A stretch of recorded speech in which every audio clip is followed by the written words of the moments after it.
Hello, আজ করব সোয়াবিনের মুইঠা। দেখো বন্ধুরা, তার জন্য কি কি নিয়ে নিয়েছি। প্রথমেই সোয়াবিনগুলোকে 2 মিনিট ভালো করে সিদ্ধ করে নেব। সিদ্ধ হয়ে গেলে ব্লেন্ডারের সাহায্যে হালকা করে ব্লেন্ড করে নেব। এরপরে সোয়াবিনের মধ্যে আগে থেকে সিদ্ধ করে দুটো আলু এবার দিয়ে দেব। এরপরে একে একে আদা বাটা, রসুন বাটা, কাঁচা লঙ্কা বাটা, লবণ দিয়ে লম্বা লম্বা করে মুইঠার আকারে করে নেব। কড়াইতে তেল দিয়ে এবার মুইঠাগুলোকে ভালো করে ভেজে তুলে নেব। একই কড়াইয়ের তেলে ফোড়নে দেব গোটা গরম মশলা, গোটা জিরে, এরপরে দেব পেঁয়াজ বাটা, আদা বাটা, রসুন বাটা, কাঁচা লঙ্কা বাটা দিয়ে একটু কষিয়ে নেব। একটা মশলার পেস্ট তৈরি করে রেখেছিলাম কাজু বাদাম, চারমগজ, কিশমিশ দিয়ে, সেই পেস্টটিকেও দিয়ে কষিয়ে নেব।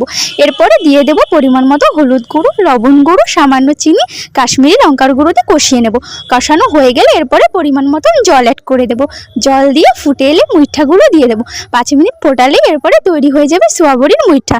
নামানোর আগে উপর থেকে ঘি গরম মশলা দিলেই তৈরি হয়ে যাবে দারুণ খেতে এই সোয়াবড়ির মুইঠা। সবাই